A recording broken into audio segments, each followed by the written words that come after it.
Welcome everyone to the First Generation Speak series, part of the 50 years of Playback Theatre celebrations. We gather in a time of complex and painful realities. Some voices in our wider community have expressed concern about this conversation because of political conflicts and injustices in the world, including the current situation in Israel and Palestine. As artists, we recognize that politics and life cannot be fully separated, and we also know that playback theater has always been about listening to human stories, especially when the world is divided. Today, our intention is to hold space for listening and dialogue, to learn from Aviva's journey, to reflect on the contributions of our colleagues and to explore how playback can remain a place for connection, even in the most challenging contexts. You can see CPT statement in the social media. My name is Tsveta Balijska, and I'm joining you from Bulgaria. Some of you might know me as the organizer and host of the first international online Playback Theatre conference in 2020, and later the European Playback Theatre gathering in Sofia in 2022. I'm also the founder of Playback Theatre Here and Now and co-founder of Balkan Playback Theatre School, affiliated with Center for Playback Theatre. This year, the next European Playback Theatre gathering will take place from 2nd to 5th October in Salamanca, Spain, as part of the official 50-year celebrations. Don't wait too long to register. It promises to be meaningful and inspiring. I'm also a member of the board of directors of Center for Playback Theatre, and I have the great honor of coordinating the global celebrations of 50 years of Playback Theatre. The Center for Playback Theatre, founded by Jonathan Fox, is the main institution that supports the development and quality of playback theatre training around the world. It holds the accreditation system for trainers and schools, supports research and new initiatives, and cultivates global artistic standards and ethics in the field.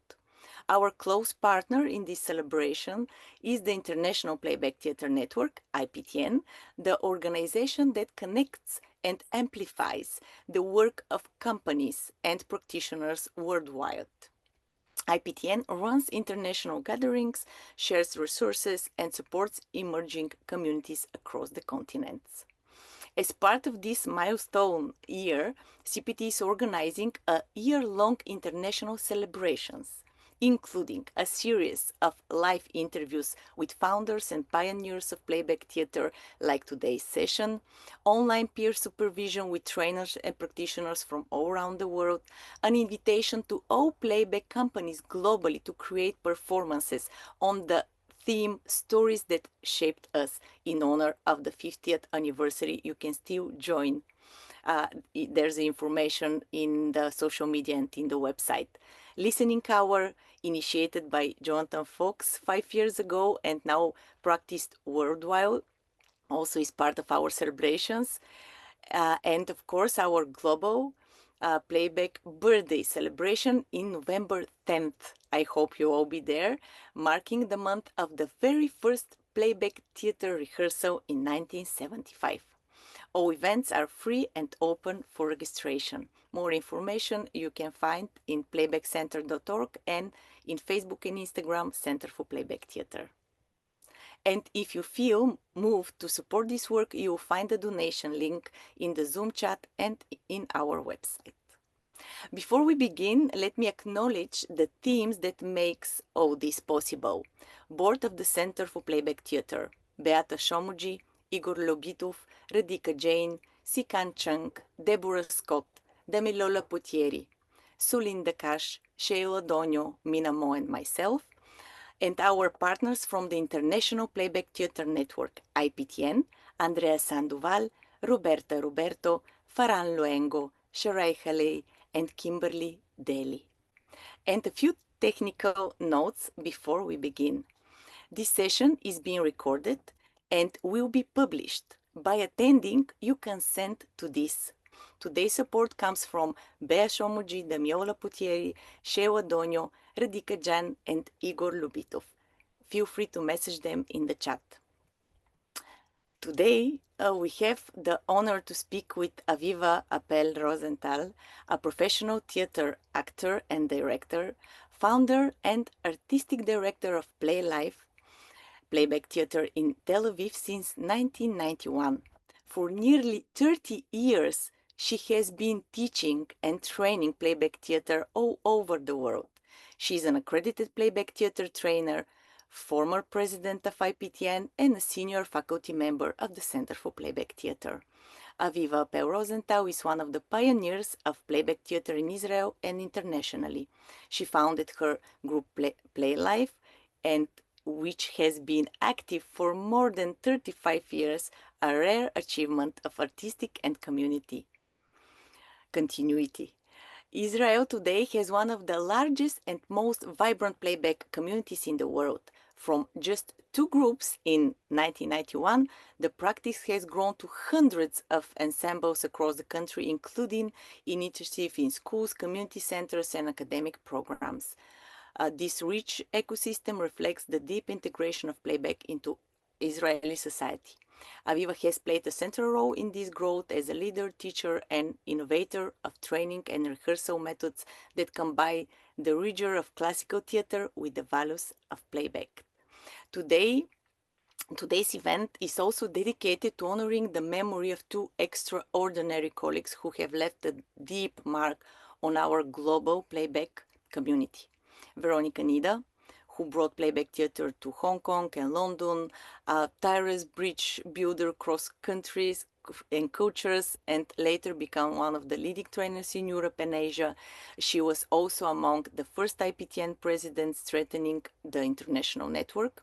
And Christina Hangeltorn, who nurtured playback theatre in Europe and Argentina, creating spaces of connection and trust. She was the founder of the first International Theatre of Spontaneity, bringing together actors from many countries into one ensemble to perform across cultures and languages. And now, please, Aviva, join us. Welcome and thank you for being here with us. Hello, everybody. If you could hear, my heart is buddy boom, buddy boom, buddy boom, buddy boom. And I do want to welcome you in a nice way. And because of the situation and the time, I was kind of very excited.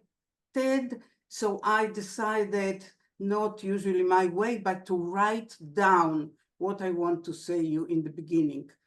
The rest of it is not written down, it will be spontaneous, but this I want to read to you, to all of you.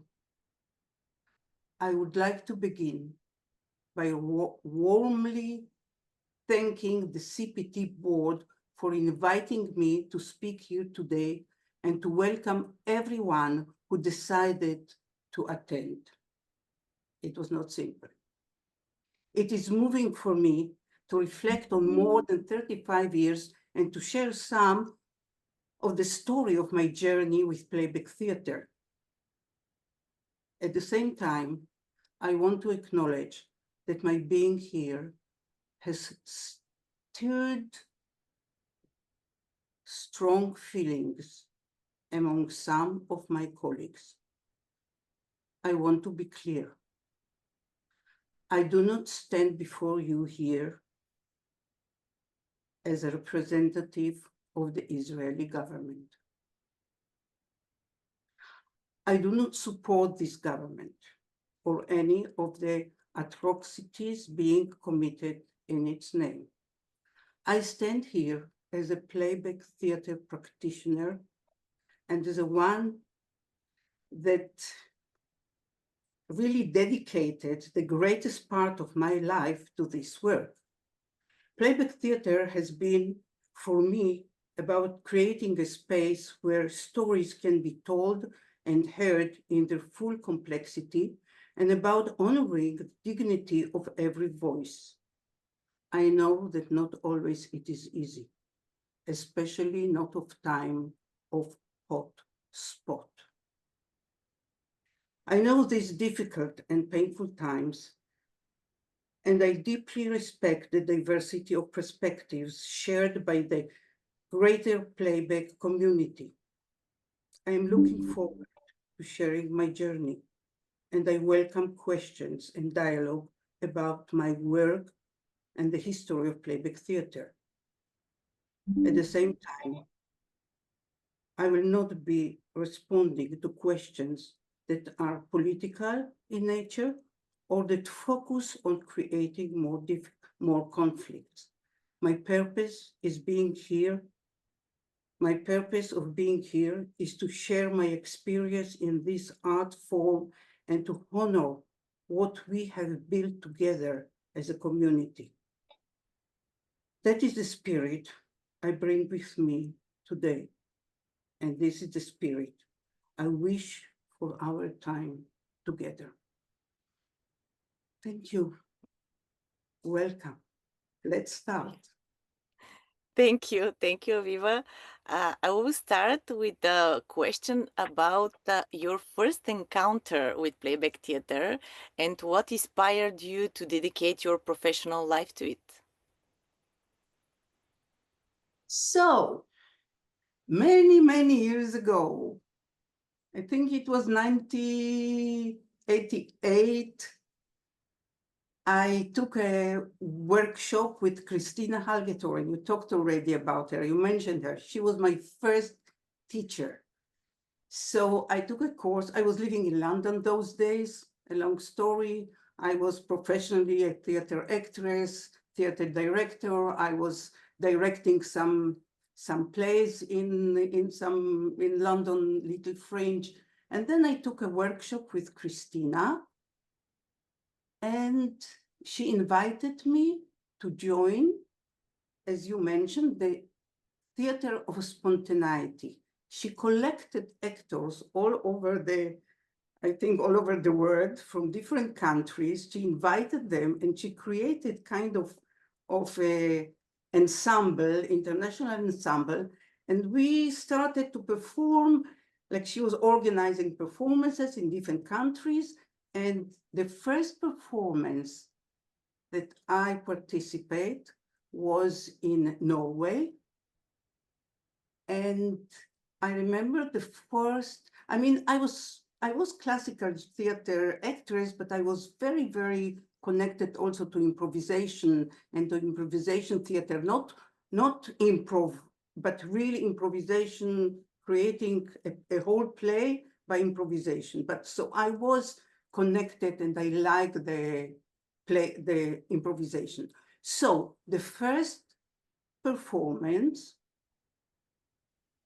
and like Christina's message or Christina's training, because it was international, it was that audience that are not, I mean, it's not about the language. I mean, they don't speak English, we don't speak Norwegian, so we have to perform in a way that everybody will understand. And this, I will talk a little more about this universal theater language that is crossing cultures and languages. So it was a story about mother and daughter, and some of I mean, my colleagues know this story, but you know, the stories that created us or that shaped us, I'm telling them again and again.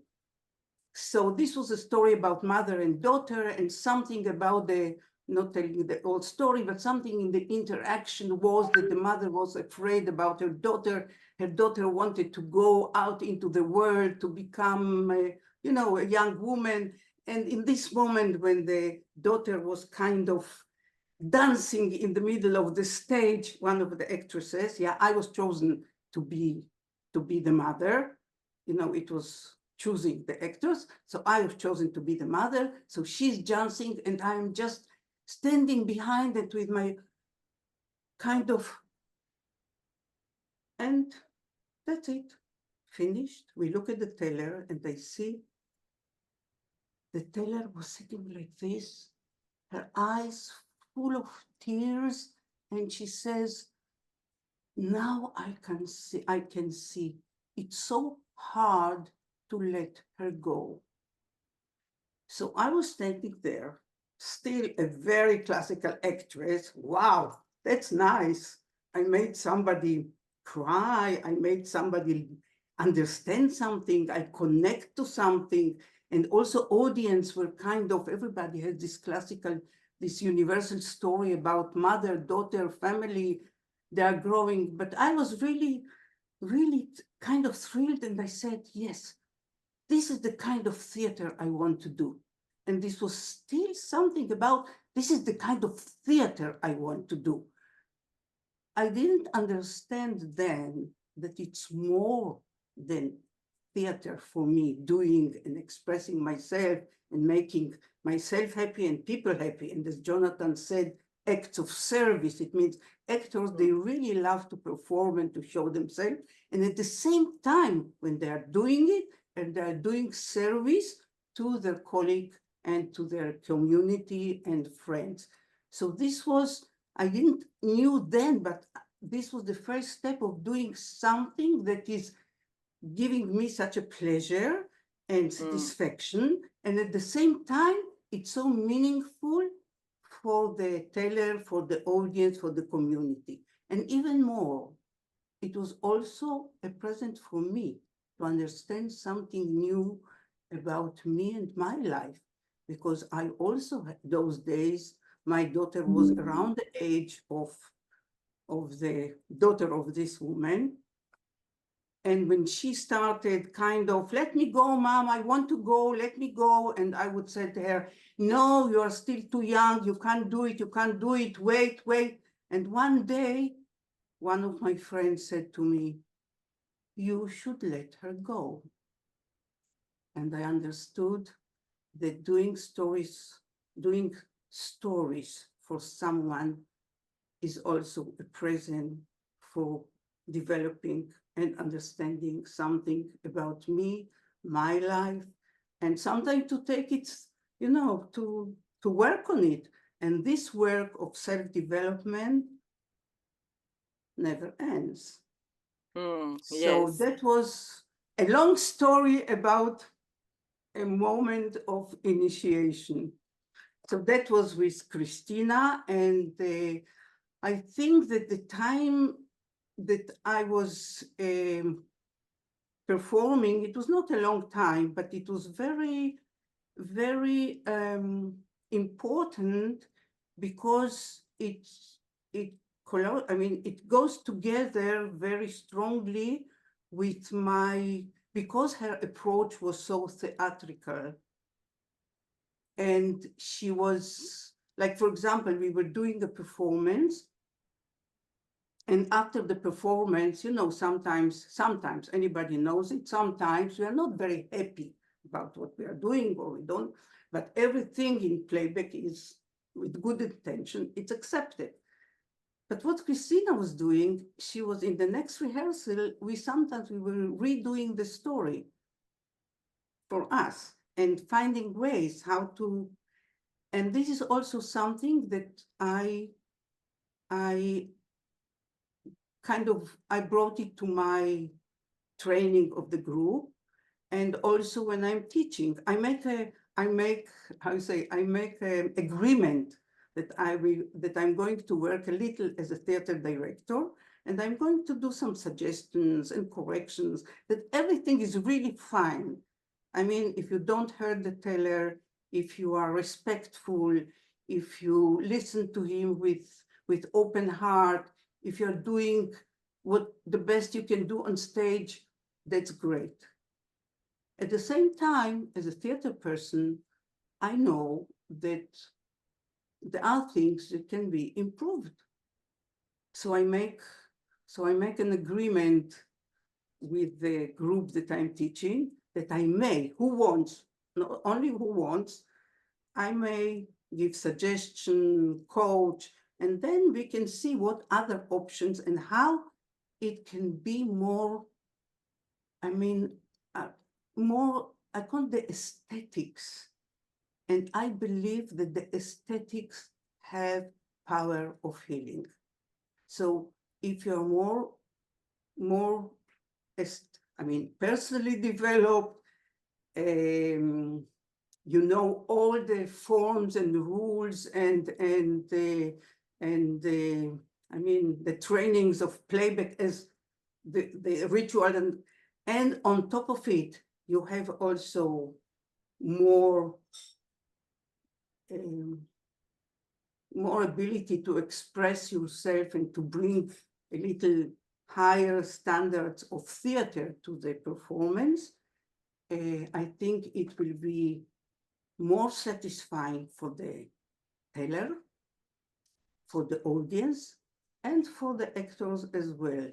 And if you have this satisfaction for all of them at the same time, you know, the performance is ending and nobody wants to leave the room. Everybody is kind of sharing and telling and excited, and actors are like also it's a transformation for actors when they're doing a work that is with, I call, some kind of theater rules or, yeah. And with time, I did, so in the beginning, I was kind of theater.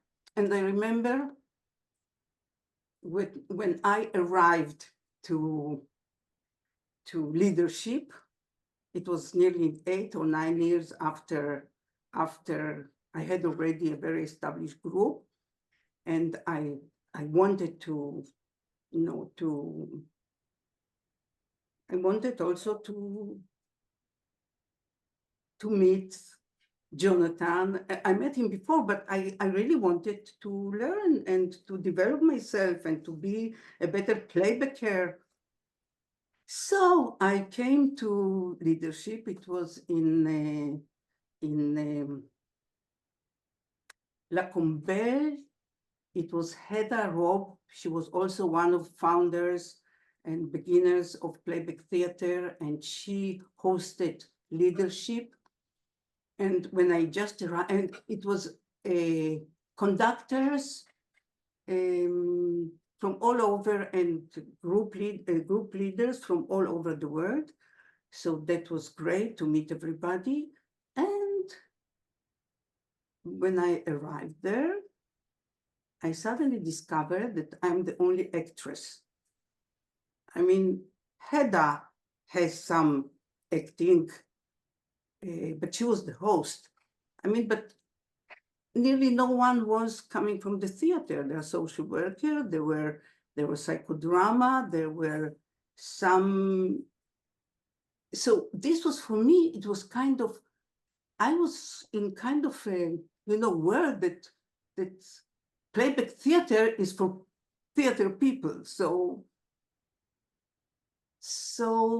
and I felt those days I had a lot of different attitudes to different things. So I was sitting there and I said, what I'm doing here? What I'm going to do here? And I went out to the field, and I was sitting under a tree, and suddenly, Jonathan, I'm going to tell something about you. I don't know if you remember it, but it was a very meaningful moment for me. It changed my life.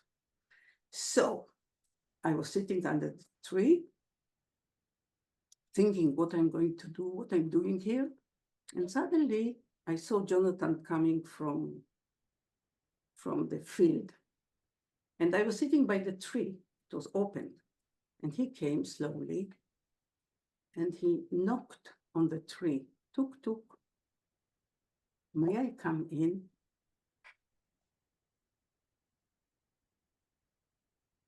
And I said, okay, welcome. But still, I was like a little girl. And he started to talk to me about what's going on. How do I feel? What's behind all this? And he listened. And he said, okay. And I said also, I feel like I want to go home. And he said, okay. you can take the train to go tomorrow home. And you can stay. And maybe you'll find something, not what you were looking for or what you were expecting, but maybe you will find something. Maybe you will find something. And I stayed. And I found playback. I found amazing people I connect to. I found friends. I found what playback can be, even if you are not from the theater.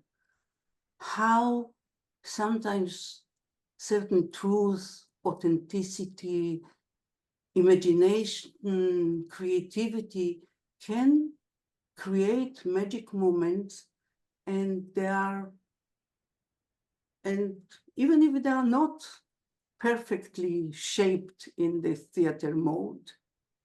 And since then, these people that I was doing this leadership with them, these people, I mean, they became my angels to this way. They invited me for workshop. They invited me to teach. Oh, they discovered that I have something I can teach them.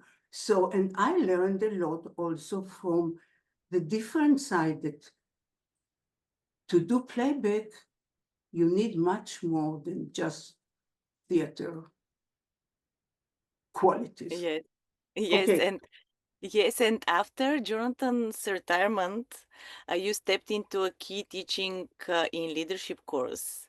And could you reflect on this period and the challenges and opportunities it brought to your playback journey? that was, it was after, I don't know, 30 or something years that I'm already, and before Veronica and I, we were assisting Jonathan in leadership. So when he started to think, Jonathan, isn't it? Yeah. So when Jonathan started to think about retirement, and so he started to prepare the next generation. So Veronica and myself, and sometimes some others, were assisting him in leadership. And then it came that for the last two times, it was me and Veronica. And then I remember it was in the camp in Bulgaria, the first one, I think. We were sitting near the table with a beautiful view. Jonathan was there. I was sitting there, and he asked me if I would be willing to teach leadership next. It was not next year, it was in 2 years. So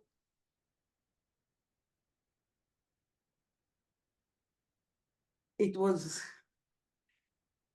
on one hand, I say, yes, I did this long journey, and several times from this leadership, my leadership, I went to Jonathan many times, to his workshop, to his training, to conducting. I learned a lot. I have a whole list of notes that and sentences that he said that, that were kind of guiding me on my way. And he was also in Israel for 2 times, teaching and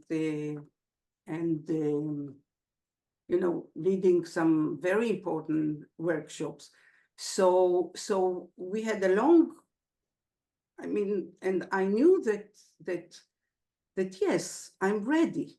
At the same time, I nearly couldn't breathe, because it's really to go into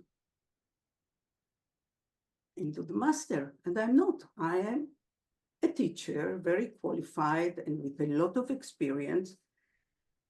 And I also said, yes, it's a big responsibility, and I have to prepare myself.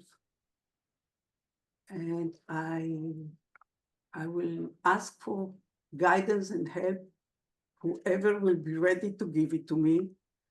And it is not for granted that I will be the greatest teacher, and I will make my mistakes, and I will learn,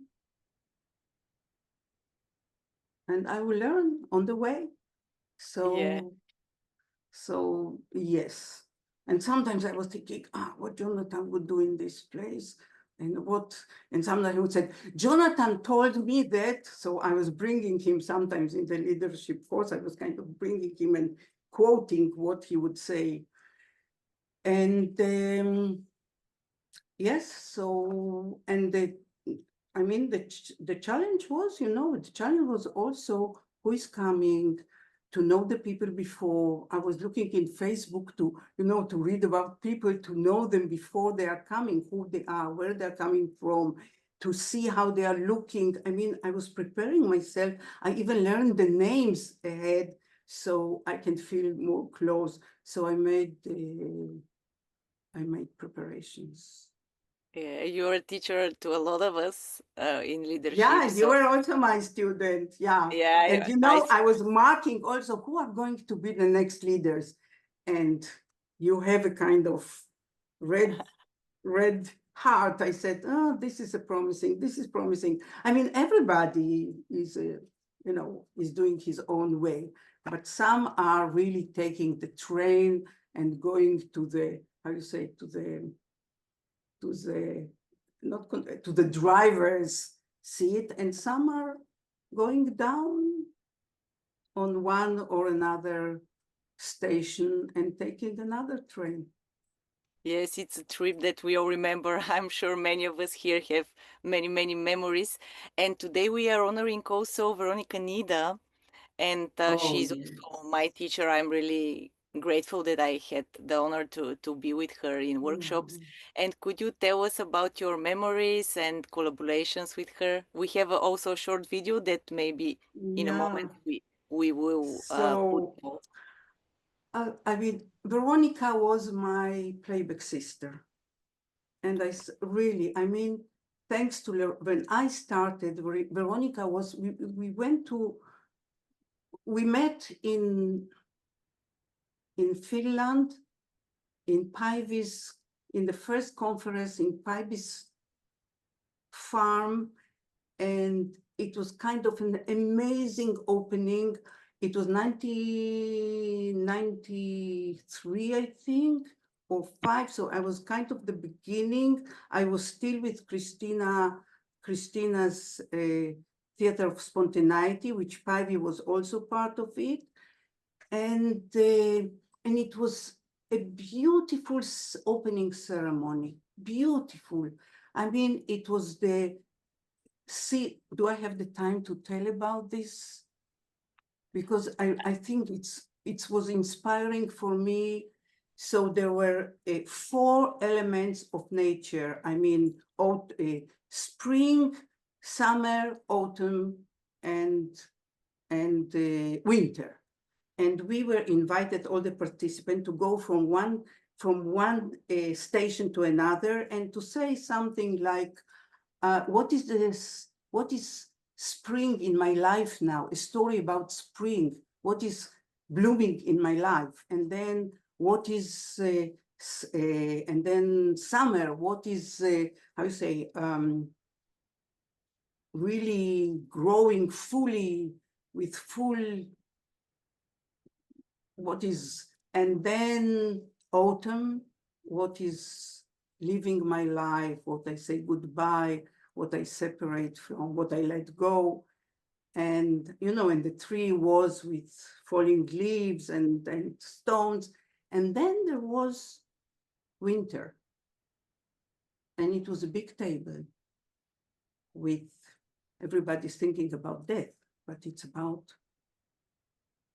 it was a big pot of hot soup, and people were invited to share the hot soup, the harvest from all life journey, what they collected and what they have now to share, and put a light on the window,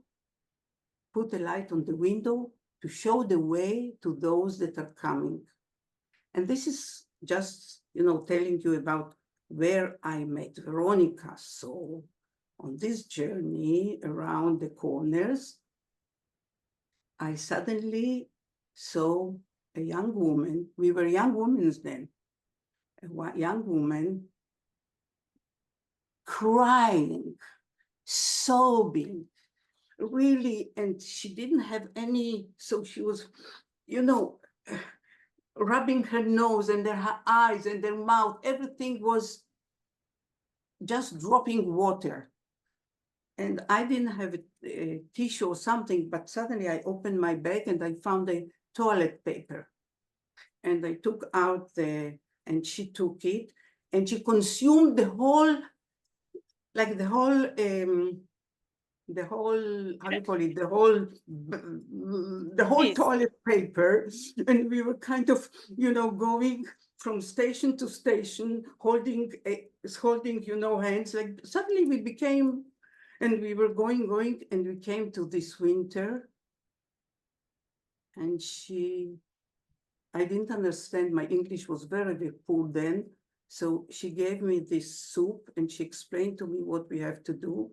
And we both put candles to show the way to those that are coming. And she was the one that put candle for me. She was the first one to invite me to teach internationally and to teach together. And every opportunity that she has, she was kind of, I said, but my English, I can't. She said, I will support you. I will help you. And she was kind of saying to me that the quality that I have with theater, and maybe something about my personality, but with theater, it's very important also to playback.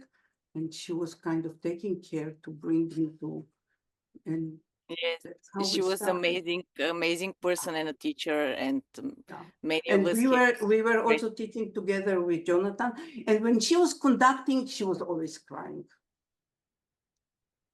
Let us see a short video with Yeah, her yeah. from And she was your archive. singing. She was Yes, singing. let us see.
So after a few, maybe around 10 minutes, we'll have breakout rooms. And after breakout rooms, you will have opportunity to ask live questions, or now also you can write your questions in the chat. And now we'll continue with the questions. What changes you observed in the playback world from the beginning of your practice until now? In the world and in Israel, but in the world mostly.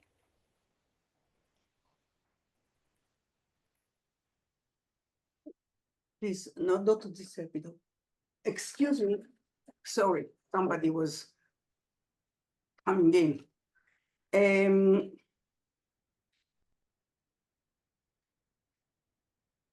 First, it's hundreds and hundreds and thousands. It's spread over the world. It's a great movement. And it's from very kind of performing theatrical, actors that are doing playback, or not actors, but they're very kind of performance oriented. And then it's the other side, it's, we always say that playback as it is, it's the therapeutic elements are built in if you're doing a well done playback. It will be also therapeutic. I mean, it's not a therapy process, but it's a therapeutic experience. So many groups are on this spectrum of saving the community, working with elderly people, with disability, with workshops everywhere. I know that not only in Israel, everywhere, but everywhere in the world, you have such a big flexibility and adaptation of this tool. At the same time, I know that in Israel, the spectrum became kind of, you had the performing groups, and for example, like my group, they all are now also therapists and psychodrama, so they can do a very deep and therapeutic work. And there is also Ronen Kowalski that developed he said, yes, I'm going to do it as therapy. And he developed this Ronen and Nir Raz, and I don't remember somebody else, they developed this, and they have school for psychotherapy in playback, and they wrote a book, and it's amazing. And I think also for me as a theater person, I could learn a lot, and to strengthen my ability and my flexibility to work with very deep and challenging stories. So, and you have also conflict-oriented groups, which is not very easy and not very, you were asking me about how do you work. I said, not my specialty. It means I had to develop some ways how to work with, but for example, in Israel, you have the Arab and the Arab and Jews working in Shiluvim Bagalil with Anat Ashiri, Efrat Ashiri. She really developed a system of working in this, and I know that there are others around the world that are using the system, they are using the form in many adaptations for education, so that was not in the beginning. And also it became very creative. Sometimes when I go and somebody said, let's see short form, let's see fluid. I said, what they are doing? What kind of fluid is this? Or I go to another place, let's see a chorus. So everybody has its own chorus and and it's okay. And I mean, when it serves the story and disturbs the audience, and they're keeping kind of a good ritual, but so playback became also very inviting for a lot of creativity. So Yeah. if you're asking me, it's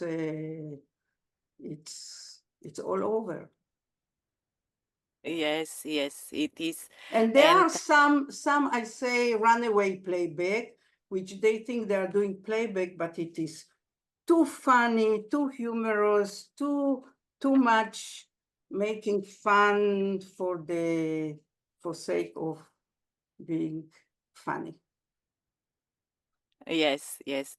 I see that in the chat there are some different comments about the situation we are living in now and the personal stories we are sharing here. But let us continue with the structure of the interview. So we'll finish our first part and then we'll have a window for your questions, so you will have a Yeah, but opportunity. I just want to say, yes, there are times when stories are also very challenging, and the theater, Playback Theatre, is serving these deep and challenging stories. And even we have developed a lot of focused training about working with trauma stories. And so there are people in the playback community, I know in Israel, and I know also around the world, that are really trained, and they are training our colleagues to work with deep and challenging stories. And that's another subject, a big one. Yes.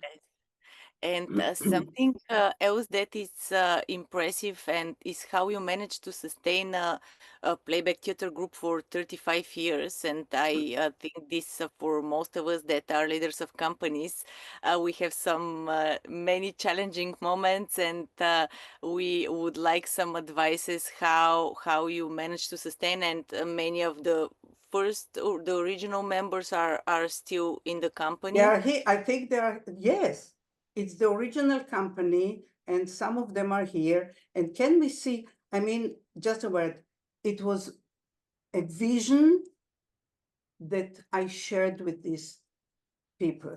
It means we had the same vision, and all of them were coming from the theater. They became also therapists, but they are coming with theater. And the work that we were doing was very satisfying theatrically, and there was a lot of work. I mean, they could also live on it.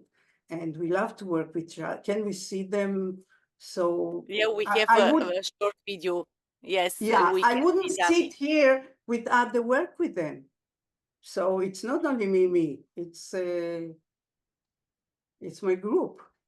Okay, Now we'll see so a short video again, for Play Live.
Eh, yes, this is the original group. Two more actors are not here, but you knew one of them was in Bulgaria in the conference, the Iran and Rina. They are from the original, but they are not in this video.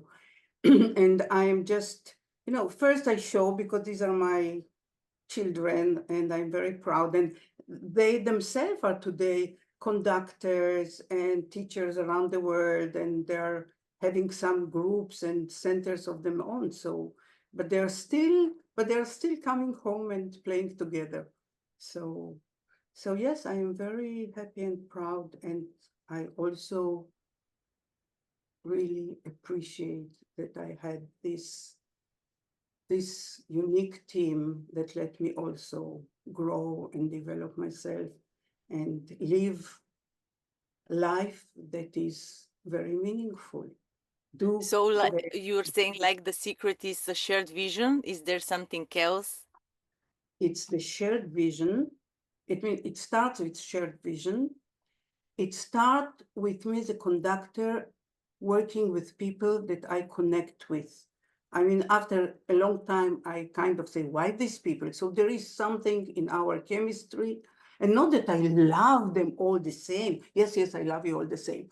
But I mean, sometimes we had, until today, sometimes we quarrel, we have fight, I mean, not big fight, but we have discussions. So it's not, it's not everything, but there is something they have deep integrity, personal and professional, and they all developed. I mean, they all went to therapy, they all did psychodrama, they all, I mean, besides their playback, and they all, I mean, most of them did leadership, so they all worked on themselves, and and we are doing a lot of story.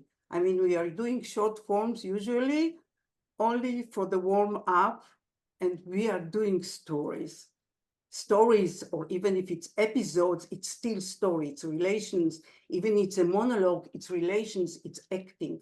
So the emphasis on acting is very strong, and this is very satisfying, and they love to do it, so it's satisfying them as actors. And besides that, we took public relations, we had a secretary, we had treasurer. I mean, we did also office work, which is very important. So if somebody would love to be more information about how you sustain a group for a long time, they can approach me privately. Yes, so it's the vision and the personal development, and also the inspiration, and also the professional organization of the people Yeah. taking some different roles. Professional, I mean, the people are professionals, and also the system around is professional. It means the, the, the office has to become professional. Yes, yes, definitely. And Okay. what would you say to the younger generation of the playback practitioners? In the interview with Joe Sawas, we mentioned the story that is starting to missing in playback theater performances, and we said exactly what you said, that this is the heart of playback, and it's important for us all to sustain and to continue. Of course, it's hard. We need more skills to do it, but this is something important. But what else would you advise a young generation and the people that will do playback after us? I just want to say something that in the beginning, yes, I think that doing story and playing a story is the heart. And still, I don't think that everybody can do it well, and it's okay. There are other ways to do play. This is my change. Like, I prefer to do good short forms, good vignettes, good corridors. I mean, there are many forms that can be very satisfying, and they are very suitable to different, practitioners. So find the right group with the right vision, with the right conductor for you, and build together something that is in your spirit, and keep the ethics and the values of playback theater. It can be in a short form, it can be in a long story.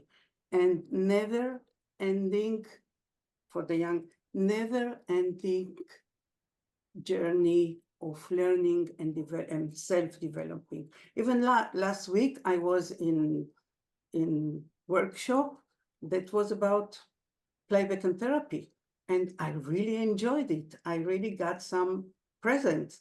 So I say, never stop learning, and keep the ethics of playback. And what shall I say more? And keep the passion. If you don't feel any more passionate, do something else. Okay, and we mentioned several times the role of the conductor, which also is something really important in playback theater world, and Oh, maybe yes. in sustainable companies also, Yeah. maybe to have many conductors, and the way not to be only to one person. But what are the essential qualities and challenges? What have you encountered in this role? You want me to say it in 1 second? Yeah, you have It's few minutes, another, wow. and we It's, go to a breakout rooms. but I just want to say that in our group, there are many conductors now. Nearly everybody is a conductor now. So it's good to develop conducting skills. Not everybody is, again, as a conductor, you need some, I will not start mentioning the whole list, but it's, you have to be well rooted in the shoes and the hat of a group facilitator, a theater director, a playback practitioner, knowing all the sometimes psychologist, sometimes entertainment. I mean, it's a whole, but you need the three. You need to know the ritual, the social, and the artistic context of this work, and feel very safe there. And you have to love it. I love it. Yes, Okay. many people are conducting because no one else in their company doing it. Ah, oh, I love acting also. So sometimes I'm going to other workshops and then I'm coming only as an actress, and that's great. But I'm not acting in my company. I'm conducting and teaching, Yeah, Yes. but they have many performances today. As I am the elder, as they called me here. I'm not so old. As I'm the elder, I really choose the performances I like, and it's usually publicly, the open performance for the public, and the actors, which are very kind of, they are from different aspects and ideology. They go and they perform all over the country, and they choose where and what they want to, with whom they want to work and perform. You traveled and and Yeah, taught around the yes, I world. mean, And it's a traveling. what It's are a, the I mean, we are working with many, I mean, it's also our work. It means that people are also paid for this work. It's not the only work. Yeah, they are drama therapists, they are psychotherapists, they are theater directors. I mean, they have other jobs as well, but I mean, the work is around the country. And also we had several performances abroad as well as a company. It means institutions, hospitals, um, birthday party, retirement. I mean, people are inviting us for different kind of, and then we have to go sometimes to this town, sometimes to another town. So it's a traveling company. And then we yes, have theater in Tel Aviv, and we perform there once a month, and then I'm conducting. I wanted to ask you about your journeys to China and Russia and the trainings you made there.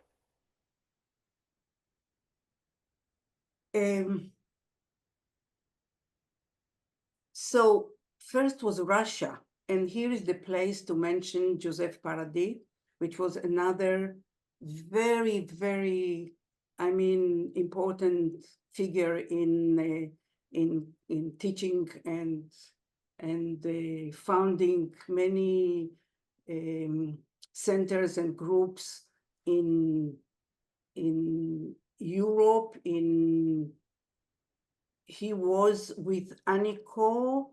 They were the founder of the European. Igor, can you help me? Where is Igor?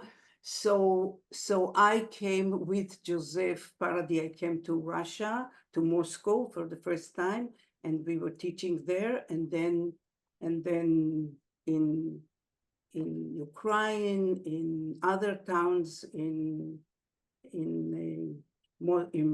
in Russia. And I know that after my teaching there, it was kind of founded, they also found, and some of them came to leadership, and they founded the Russian School for Playback. And the main challenge there was that I had to work with a translator, although most of them really knew well English, but they were not kind of happy to speak English. So I had to work with a translator, and that's a big challenge. And then China, which Janet, don't remember the second name, and with China, I was assisted by Michael Chen, by Michael. He came and he worked with me, and it was a great assistant because I couldn't follow, the language and also the culture. He had to explain to me a lot about things that are connected to the culture, and I hope I adapted. But anyway, there was a story there, very long, and I was asking him, okay, Michael, can you summarize so I can otherwise? So, and the end was that he was conducting and he was teaching, and but that was Yeah, great. he was also with you during leadership, and you had a great connection. And Yes, yeah, and then I invited Michael to assist me in leadership. So he was, and he's now teacher in leadership. So yeah. yes, yes. So China and China, I think, was kind of my last step of traveling around the world. South Korea was the next invitation, the pandemic came and I stopped traveling. Mm. And then And other finally, reasons. before we And go, then other reasons are coming that are stopping me traveling around, that are connected to the situation, political situation in the world and in Israel. Yeah. yeah, yes, yes. And what in this order of thinking, what keep you going in these challenging times and all changing world, and what keep you going to continue with your playback theater work so many years and now you continue, and what is it this that gives you strength? Playback theater can be great in open performance. It can be for birthday, and it can serve very deep and wounded community. I mean, deep stories and wounded community. And now we are serving and doing a lot of work with wounded community. And I think it's very meaningful. And it's, the first, I love theater. I love to be creative. And I love people and stories and connecting with the work to something that can change and heal. And I don't think that playback is a magic healing tool or making complete bridges or changing the world. But as I say, as we say, tikkun olam, repairing the world, story by story, one person by one person. And sometimes we are coming to a public or community, and the stories are just for all of them. And they are powerful and healing. And that's keep me going to be meaningful and creative. And also because I love the people that I'm working with. I love playbackers. Yes, Okay. yes, that's important. Sveta and Aviva, can you let me speak a little bit as your help here in this Zoom? I feel very overwhelmed and stressed. Who is And talking? yeah, Yes, I'm We Belle. had a plan to Bea. send them Sorry. to the rooms. Let's go to the rooms. And now we designed to have these breakout rooms, and we respect that we are here all of us with a very different tempo and needs and readiness, but we are all here in an interview with Aviva. And please do respect, first of all, how we treat each other here in this Zoom.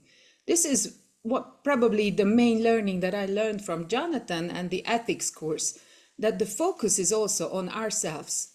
What we are doing here with each other how are we able to listen and put our questions? And we have this designed with the best intention to have small groups, and you can use this room if you want to. If you don't want to, please use it as a space for now and then come back. We need to get in the same platform in a way to listen and also to ask questions.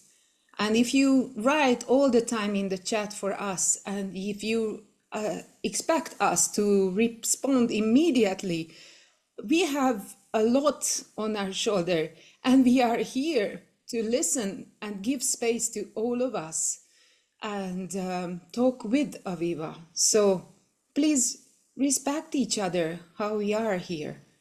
This is the main thing, how we behave in this Zoom now. Please help. I can't even read the. Yes, that's not your task. We will help. Yes. And we see your hand, honey, and we see the messages, and I try to respond in order to have a dialogue and in order to leave the space thinking that, okay, something important happened here. Something else than what we experienced, for example, in the social media and so on. Thank you for listening. Thank you, Bea, so much. And now, Thank you, Bea. Yeah. Welcome, everybody. I hope you had a meaningful time in the breakout rooms.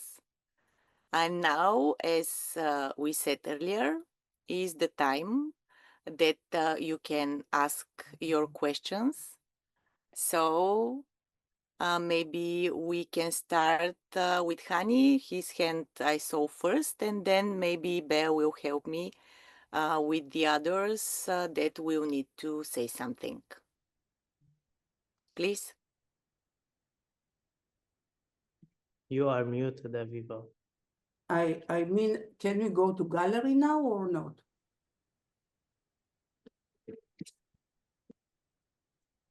Can you hear me well? Yeah. Hi, Aviva. I cannot see you. Honey. Yeah. Okay. I'm hiding from you. I'm running away. I know you're chasing me for a long time. Okay. You don't have to. Let's see. Let's see. So this is purely artistic question, but it has also other dimensions. I wish you answer me. You previously stated in a direct message you have sent to me through Messenger that you oppose the occupation, especially in relation to Oslo Accords, and that you adopt and support this Oslo Accord. So my question was that in mind, have you or your company engaged artistically speaking in any work with illegal settlements as defined by the United Nations after the Oslo Agreement, or worked directly with settlers in those areas, about partnerships with the Israeli Ministry of Defense that it is stated in your website, and which also widely recognized as a central architect of the current genocide in Gaza? And have you been working with soldiers fighting in Gaza after October 7th in any capacity? If you work with soldiers and Ministry of Defense, how politics is not part of your discourse here? And how do you ethically position yourself in light of these pressing concerns? Wow, that's an article. Do you have a artistic question? Yeah, artistic question is your artistic. What is your artistic question, please? I mean, you and I will now role reverse. I'm now Aviva. You don't want to answer my political questions. I'm really pissed off. I want you and others. There are questions. I want you to answer. I want you to stand up. I want you to stand up. I want you to speak. Why don't you speak? No, I'm not angry at you. So No, I collected some. Okay, so maybe I'm angry. I want to hear yeah, a I mean, artistic question. yeah, I mean, as a as a theater, accredited trainer, practitioner, my practice is artistic. Like if I go Look, to, I'm serving stories, okay, and stories are coming from different parts. If they are human, if they are wounded, if they are painful, if I know that I can help, and by serving with playback stories, sometimes I'm making change also in some points of view. I always say, I don't want to hear the ideology. I don't care. I will also ask you, do you have a story you want me to play for you? So please, I will do it. And maybe by meeting you or you others, my question. I don't have to agree in order to serve. I have my red lines. It didn't cross my red lines. If it will cross my red lines, I will stop. And also in our community and in our playback group, we have different points of view, and I'm not forcing anyone to do anything that I can choose what I'm doing or not doing. But I let people to speak for themselves. And I ask in the beginning of this conversation, I said, and I also wrote it, I want you to respect my choosing to be silent. I have my reasons. And it's also to take care of this community. That's how I feel that I'm serving the community, that I'm taking sides, not through playback. I'm doing it in other areas. But in playback, I'm serving the stories. Yeah, I appreciate this, and thank you for your answer. My concern is how you are not taking sides when you put on your website you work with the Ministry of Defense. I mean, if I do What do you also, know about excuse me, what do you know about my life? What do you know about the complexity, about the pain, about the traumas? What do you know? I would So love to know. maybe this was put on the website 40 years ago, 30 years ago. Things are changing. And even today, this is my choice. I can serve and I cannot serve. And not every performance I'm serving. There are performances I'm choosing. And I don't want to be interrogated. Not by you and not by anyone, not in my age. You can think and do what you want. Okay, let's give And I'm not speaking. I'm pushed around the last week, like even this. I don't want to speak. I mean, what's going on? I am a playback professional leader. I am not what you are doing now. It's not playback, but it's okay. You want to talk to me as an Israeli Palestinian, not on the platform of playback. And I think that we all are now on hotspot, and this is very difficult to make a dialogue.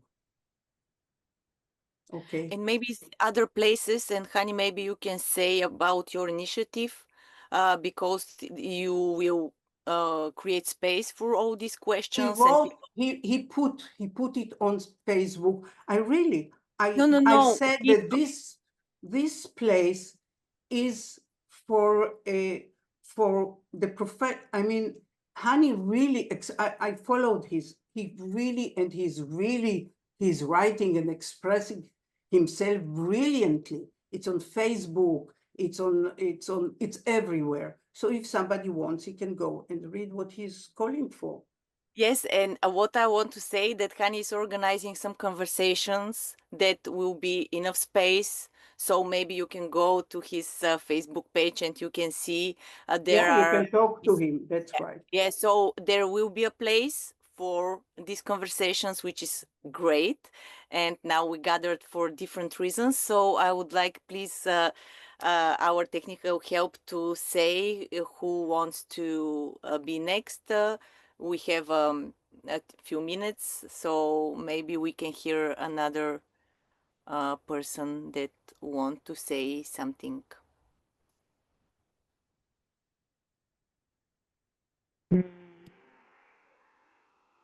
I Yes, think, yeah. I saw Rachel. Yes. Hi. Kathy also. So whoever, should I? Okay. Aviva, Yes. hi. How are you? It's great to see you. I can't Thank see you you. for Yeah. this. Hi. I wanted to ask you if you ever experienced in a playback theater performance, like obviously there's an elephant in this room and in this Zoom, but have you ever experienced in a playback theater performance such an elephant like this? And what do you do with it as a conductor? What are your tools? When you feel that this elephant is so huge, what tools do you go to in order to ensure safety for everyone? If that's a question. I invite a story, and I mean, I know I feel it, I know it, and I see some persons that are thought about. I invite the story. I ask for a story, for a situation, something that happened to you. And then I'm asking, does it remind you another story, maybe from childhood? So I'm trying to bring something more universal. And I'm listening to this story. I have examples, and we are playing. And I even saying, I'm not taking side on the ideology, who is right, who is wrong. What is, I want to hear this story. I was traveling, and they throw stones on my car, and I was with my little children there. And this woman is also saying something against Palestinians. I said, it's not the matter. What happened to you? And we are playing back the emotions, the incident, and then I'm asking from the other leg of the elephant to tell his story.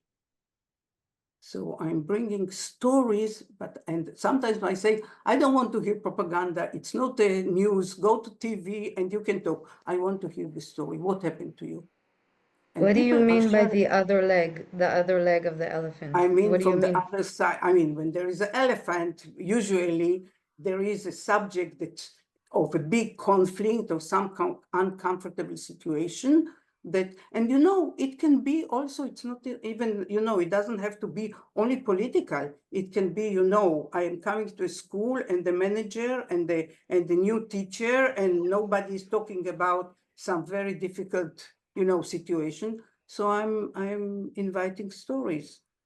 And sometimes when I know the subject and I'm working with two groups that I know, I'm asking them, okay, let's hear stories when you are 5 or 6 or 7. And they're starting to tell stories about childhood. And suddenly, you know, they have to something to talk about. It doesn't resolve anything. I mean, the fantasy that playback will bring peace to the world is really, but they're starting to see each other human beings and what is behind the, you know, what is behind the anger and the pain and the political. And I can understand. I mean, it's just not the event that I was invited for. And I know that it is impossible in this situation. So I'm also trying to do my best. Okay, Thank Rachel, you. did I answer you some? Beautifully. Thank you. Thank you, Rachel. Thank you, Aviva. So I saw Kathy, I think, was next. Yeah. And we had beforehand we had questions in the chat from Ben and Soline, and because we had a lot at the time, I invite you to ask here your questions to be listened for sure. and Kathy. Thank you. So, yeah, Aviva, as you know, I have been trained by you and greatly respect you on many levels, which is also why I sent an email on behalf of many playbackers, Jewish playbackers, appealing to you to take a stance and use your privilege at this critical time when a genocide is being committed. And you have made it clear that you have decided to use your privilege to keep silent, a privilege that Palestinians do not have. And I think about how it would have been in World War II and I always thought, how could the Germans do this? How could they let us be slaughtered? How could the Europeans let us be slaughtered? And now I understand it's because they kept quiet, because they had to preserve their community families. So the question is, this is not necessarily, this is to you have insight to the Israeli community that perhaps many of us do not have.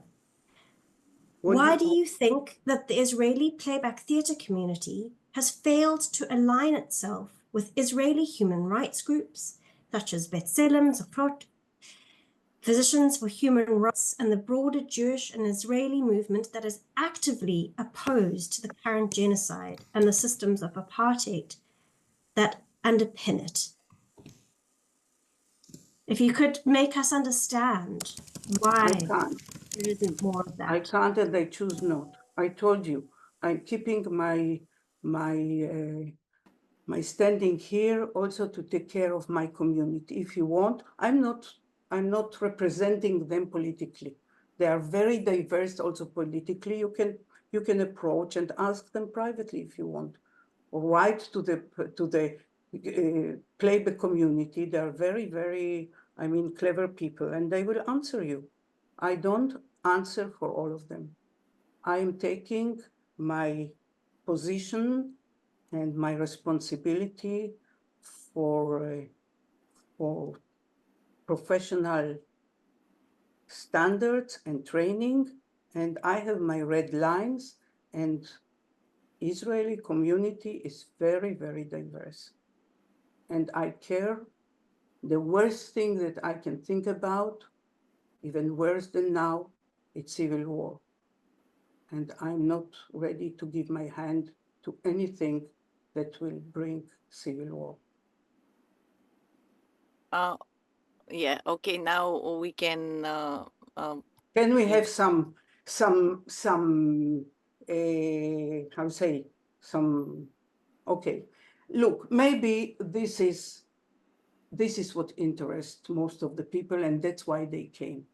It's not the platform, and I said that I don't want to go into it. Now I have a question, but before that, I see that Elon has a proposition for the people that want to hear more about this position, the Israeli position. So in the chat, he is stating his name on the Facebook, and he's saying, this is Ilan Perez. Yeah. Do I say it right?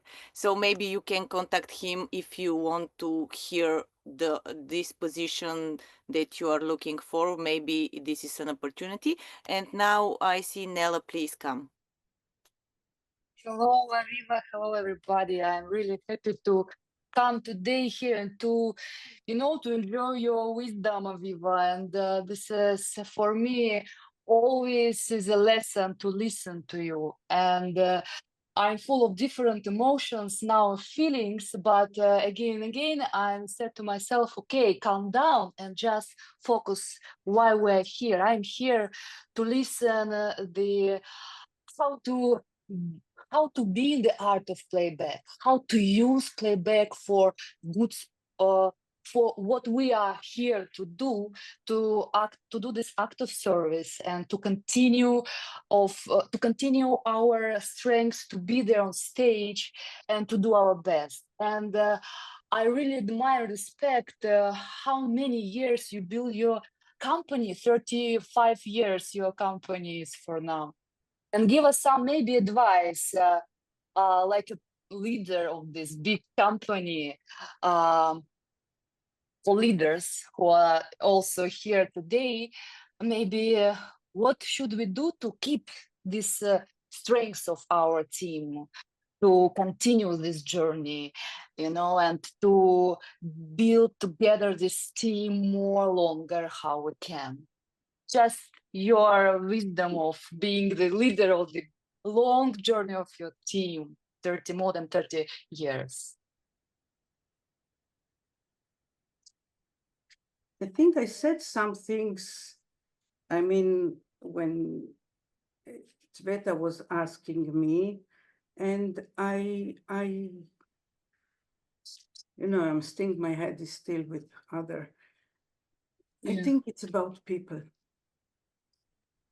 It's about who are the people you are working with and who are you as a person. And if you are keeping building yourself and developing yourself professionally and I think that, I don't know, maybe if I wouldn't be a theater person, maybe it wouldn't work. Maybe if I wouldn't go to therapy, maybe it wouldn't work.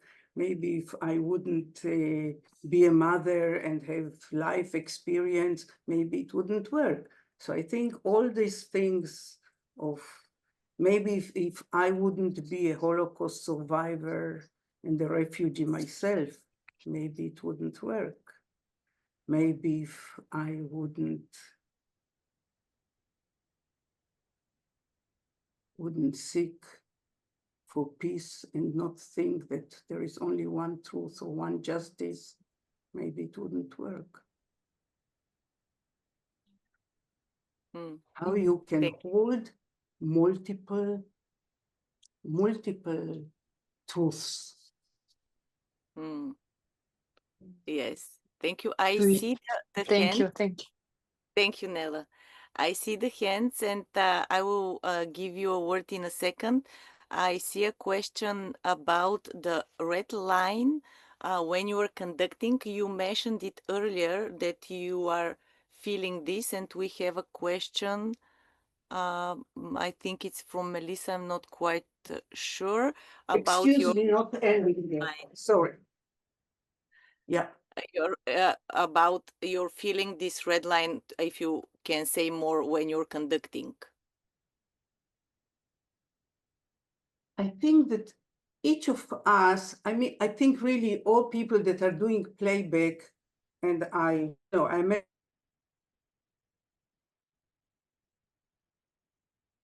of moral and ethic principles or behavior. I mean, they are good people. And still we are different and we have our red lines. Some people can work and it's great. Maybe this will be my red line and I cannot go there. Maybe in some performance, I feel that it's really kind of representing prejudice or anti-Semitism or homophobia or something that is my red line. I will not serve the story as is. I may shift it into, I will not judge or I will not educate the teller, but I will bring the story. And I don't want now to say exactly what was because it will raise up another, issue. But I heard the story and it was a strong prejudice there. And I tell to the woman, so the driver was late and he didn't come. And you were very upset, angry. So, and she said, you don't say the name of the, because that's prejudice. I said, yes. You understand? Like she was saying, because he's black or because he is that, so he was like that. So I said, so the driver was really, so this is your story being, and she said, to me, to the conductor, you don't say, I mean, it was not in Israel, so you don't say, where is he from, Mexico or or Philippine or something, because you don't want because it's a prejudice. And I say, oh, yes, you're right. So, and still I can see that you were very upset and you were late to the lesson, and it's really, and we played it. So, and there are other examples that I had my red lines, and you know, somebody is coming and making jokes or you know, all kinds of. I will, you know, I even stopped one performance and I said, okay, that's great. We had a lot of fun, and let's see really what's the story about. And the actors immediately. So my red line can be also about making fun of and using. Oh, I'm not against humor. Let's do it. But sometimes it's very ugly, and I don't like it. This is my red line. Thank you so much. I saw Soline earlier. I think she still has his hand raised. So please. I don't know if the question would be answered because it was about the red lines in the context of the answer to Hani, because Aviva, you said that in working with the IDF, you have your red lines, but then you were asked about the red lines in conducting. So if you still have additional red lines in working with the army, can you please share them with us? No, I'm not going to share it, but I can tell you that there are certain places that I'm not going to conduct. And if you want, you can talk to Ben River. He was guest in my house, and he was using my address and my name in order to be guest, and it was okay. But I'm not ready that you will push me really to say I have my red lines. And maybe if you see me in this position for so many years, everybody, I mean, who needed to experience my red lines, he experienced them. I cannot go to Israel, so I cannot experience your red lines. I'm not allowed. Yeah, I'm sorry about it. And you know that I was stopped to teach leadership because, which was something I really loved, because you and your friend, you said that you are not coming to leadership because there is the Israeli teacher. And that was very painful for me. And I can understand this is your red line. But if you come to my workshop, there's no problem. Thank you, Soline. And if you cannot come, I'm sorry, you cannot come to my country. I cannot go to your country. We can meet maybe in Cyprus or Italy. Okay, please, Ben, come and ask your question.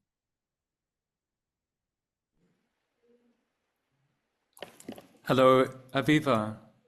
That's you. Hello, Me. Ben. Yeah, you are not going to ask me the question that you wrote me so nicely. You made a whole list of questions and demands from me. Are you going to ask something else? Well, you know, Aviva, before you mentioned that you hosted me in your house, I did want to express again my gratitude because you have taken care of me very well for many years. You know, for 4 years, you really took care of me, letting me stay in your house. And now what do you want? Actually, Aviva, that's an important thing for me to share with you. It really is. It really is. And I also want to share my gratitude for all the teaching that you have given. There's been so many workshops I've been in where I've really benefited from your skill, your knowledge, which we are recognizing today. And from your wisdom, and from your warmth, and from your humor. So I want to ask, I want that to be my starting place for this question. And I understand you don't want to answer questions that are political or related to Palestine or related to your personal position. So I'm asking you this question really as a leader in the playback community, a leader that's witnessed immense suffering. You have witnessed immense suffering over the many, many decades that you've been in your position. And as you know, that suffering is often committed by countries that are committing atrocities. I understand you don't want to talk about Israel. So generally, if you can answer me generally, what role, especially if we think of this, the Jewish concept of tikkun olam, repairing the world, what should we do to repair the world? What should we do to repair the world when we see mass atrocities being committed in our name? You are talking about we. I sure, and I see that you find your way, and I found my way. Maybe Tikkun Olam is not a global decision of everybody doing the same. You're expecting me to go on your, I'll say, to join your car. Let me rephrase, Aviva, Aviva, you are making assumptions. You are making assumptions here, and I will rephrase the question in the way that you like. What do you think you should do in the face of mass atrocities? If you don't want to talk about other people or your community, what should you do? No, what should you do? I don't want to give you a report what I'm doing. I'm not asking for a report. I'm asking what you should. I feel, and also there was terrible things were happening from both sides. It's terrible what is happening, and I expressed it. But I am feeling that this is kind of a court that you are inviting me to answer what you want me to hear and to take responsibility in what you think I should take. Ben, I'm sorry. You have your way, and I really appreciate it. I have my way, and I am not responsible for all what is going. I have to be whole and feel inside that I'm doing what I think I should do.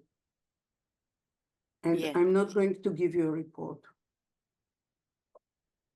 Thank you. Nir is next. Please come. Hi, Aviva.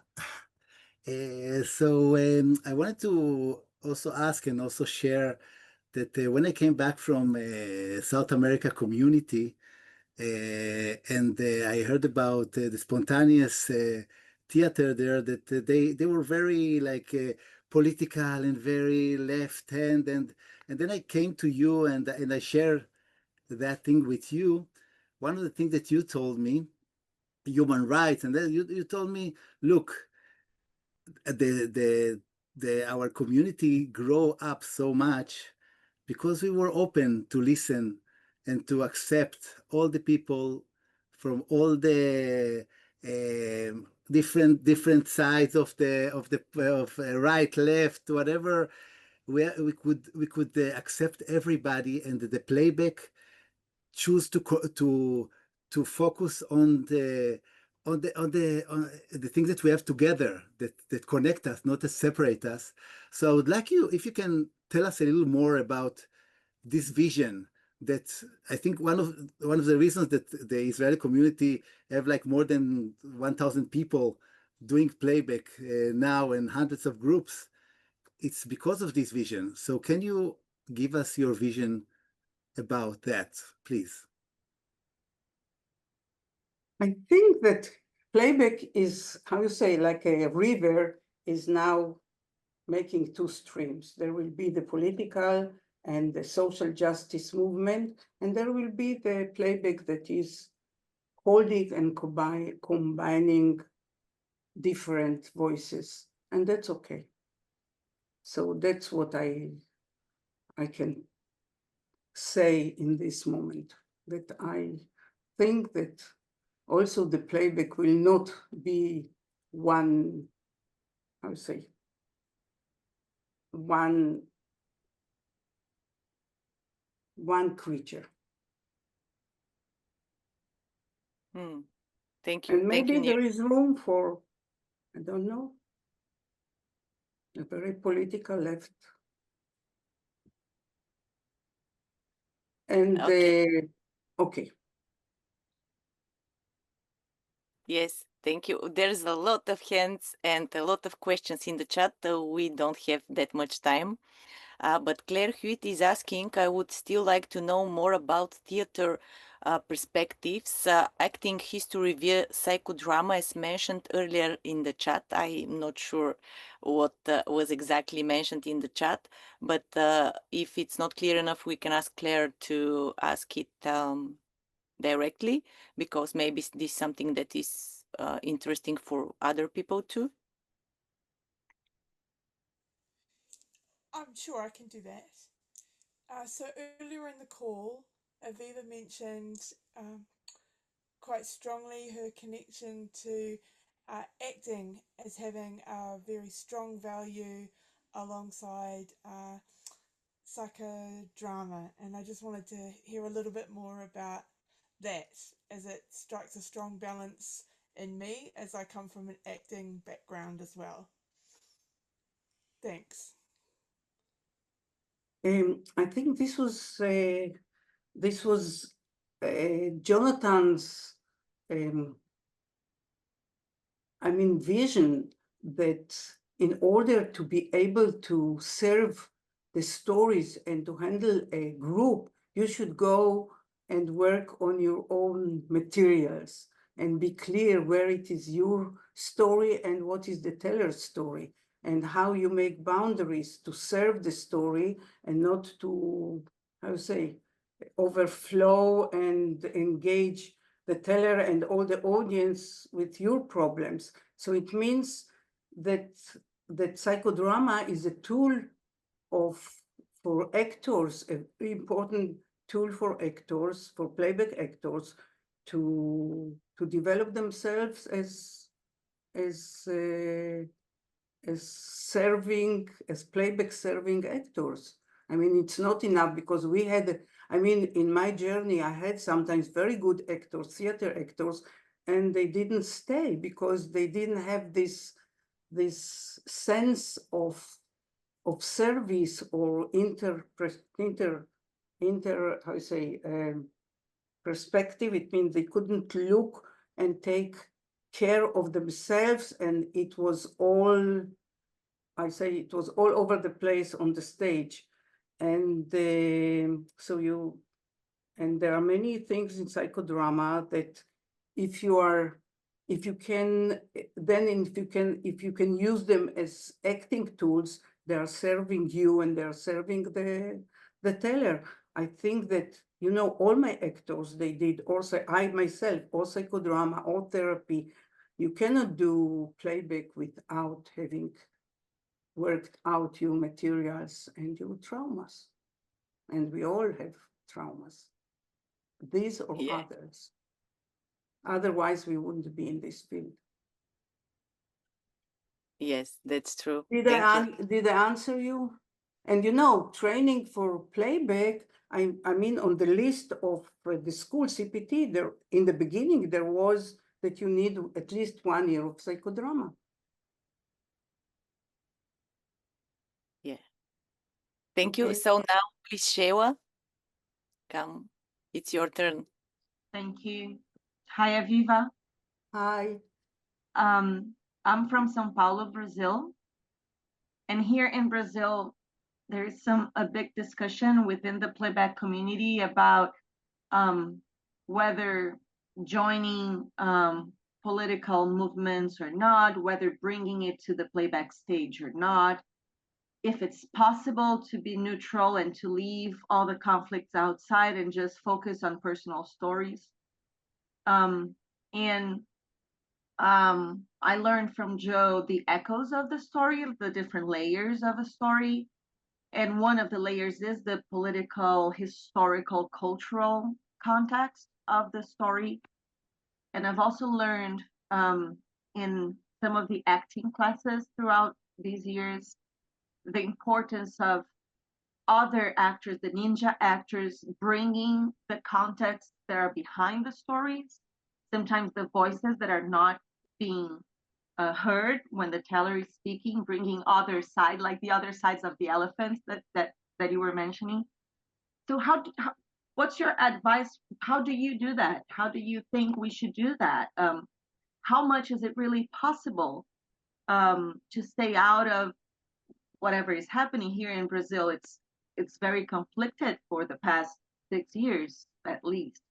So how can we still honor not only that story being told, but the community story, like theater of neighbors? So how can we honor the neighborhood story? And it is their neutrality. So how do you see that? I'm really not trying to trick you. I'm really just trying to think of it from the playback stage point of view. Like, what are the options that we have as performers? I don't know, but suddenly when you are talking, I'm thinking about some kind of juggling. It's always some kind of juggling. I mean, I don't have one answer. It's also, again, about who are you? Who is your company? How, I mean, some people are drawn much more and they can serve more a political, context, and some people no. So it's really about you and about your company. So I don't have advice.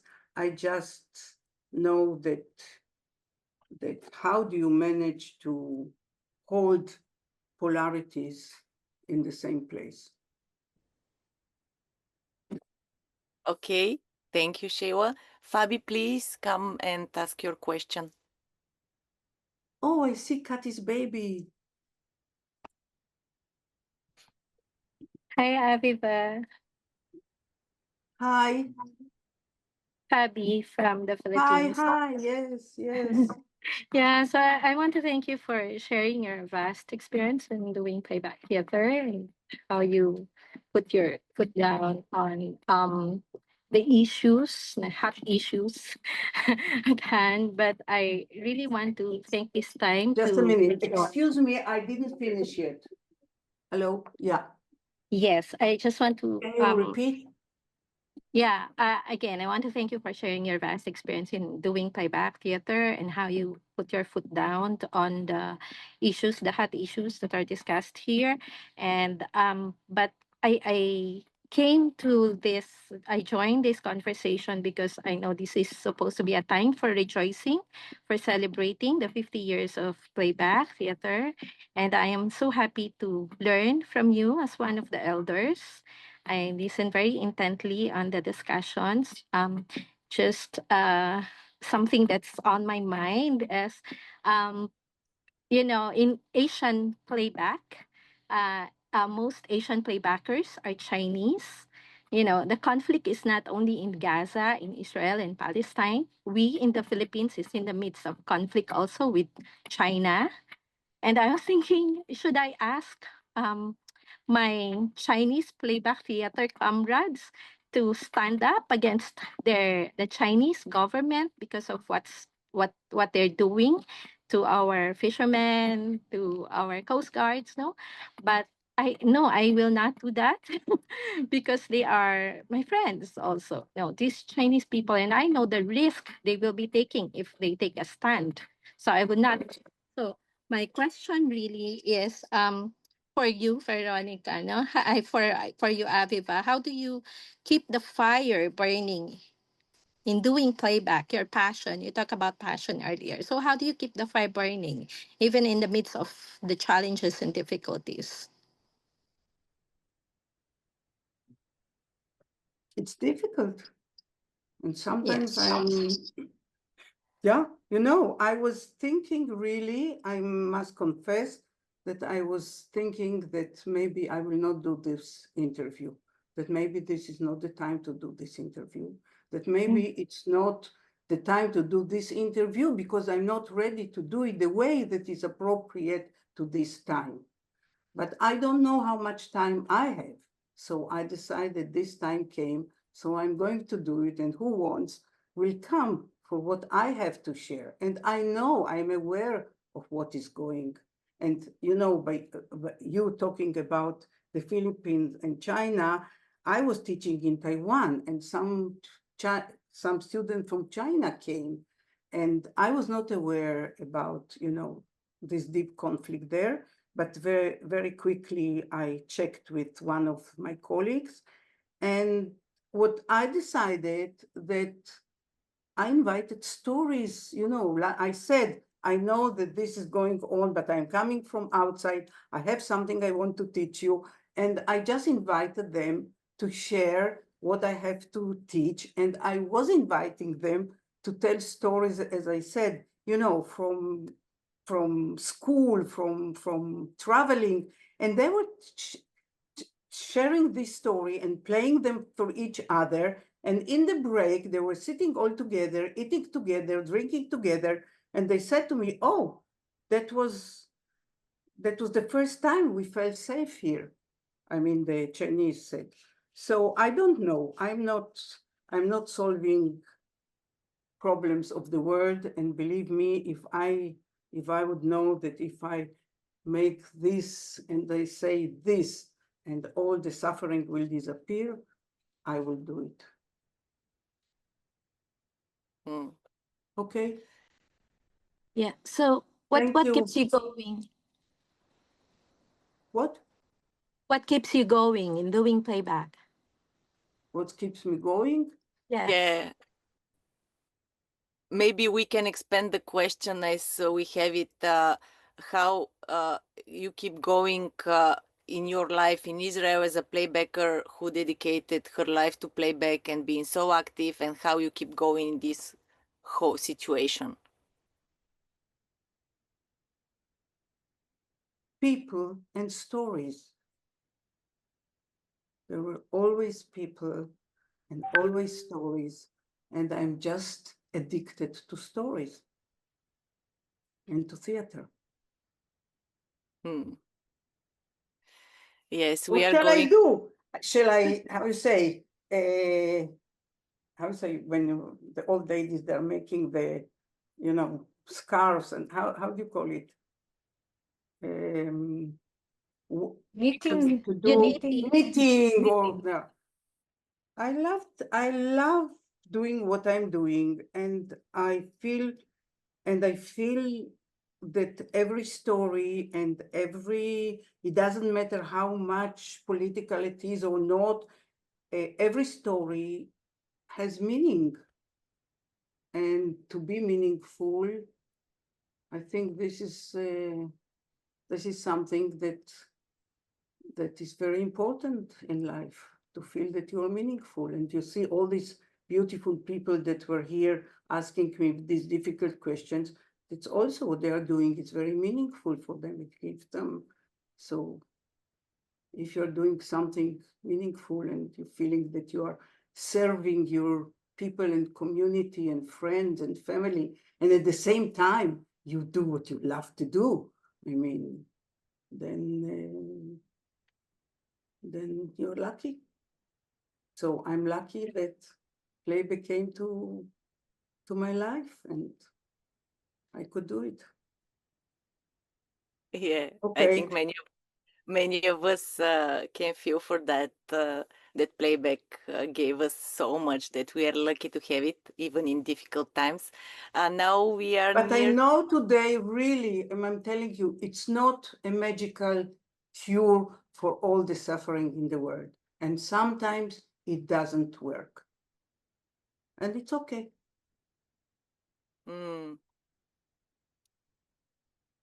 And now is the moment that you have your final moment before I close the interview. So if you wish to say something, your last words in this moment, in this interview, and then I will say something for what's coming next, and we will say goodbye, but we have a few minutes before that.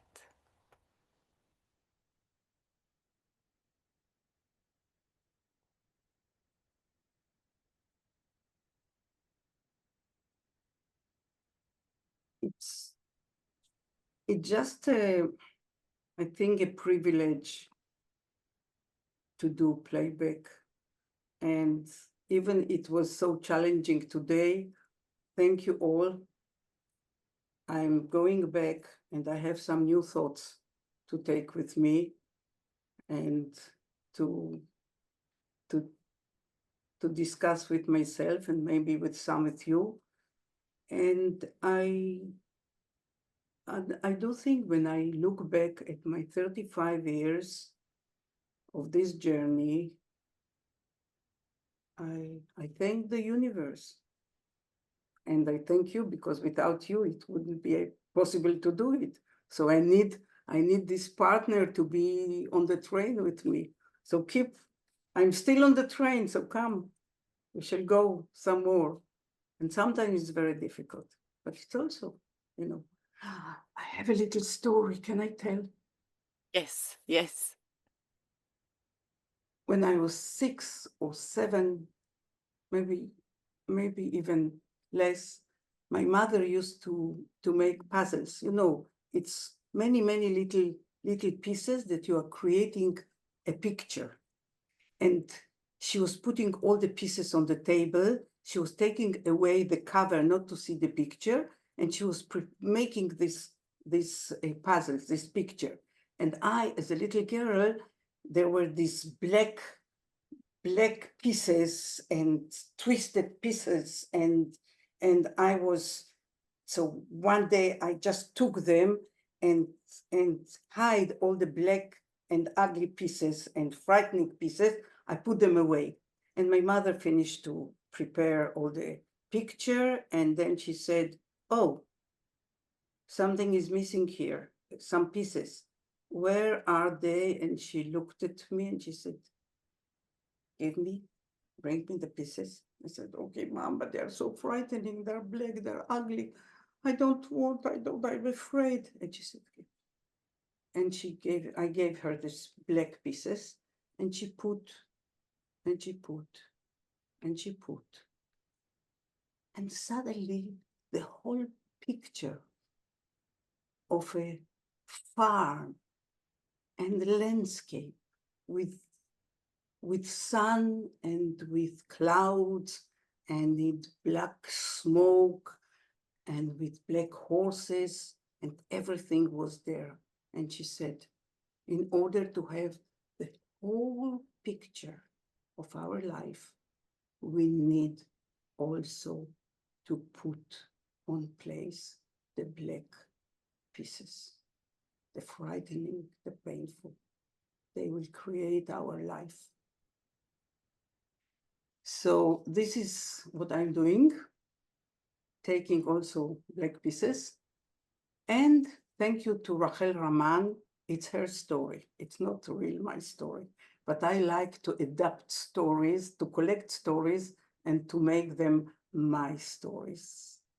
Like I have some stories of you that I'm telling, and they are now my stories, creating the story of my life. And today also this event is peace that is creating my story. Thank you.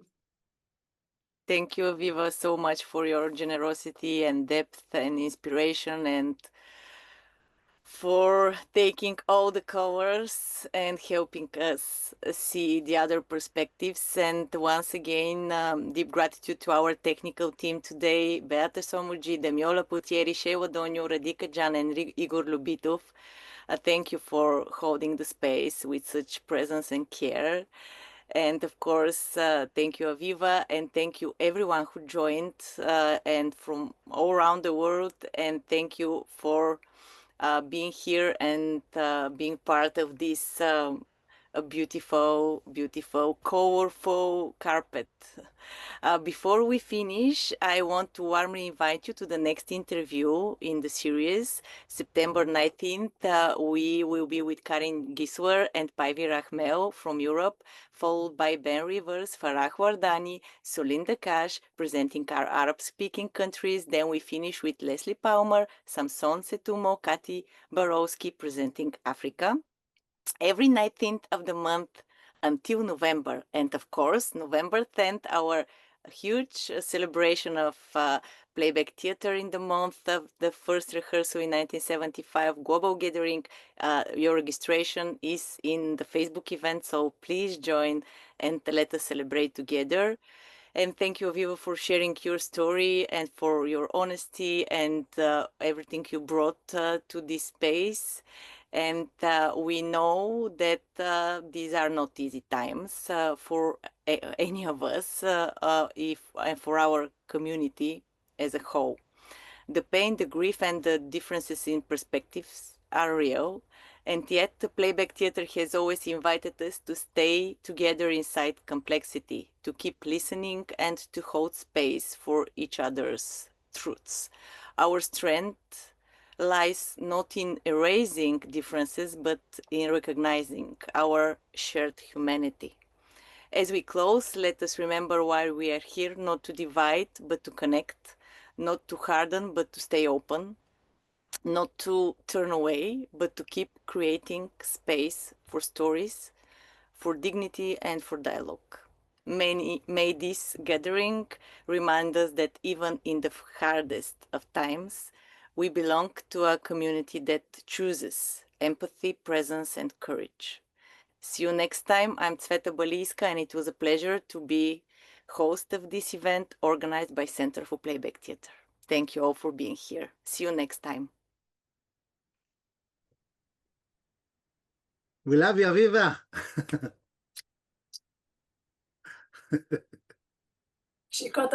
כל הכבוד, אביבה. תודה.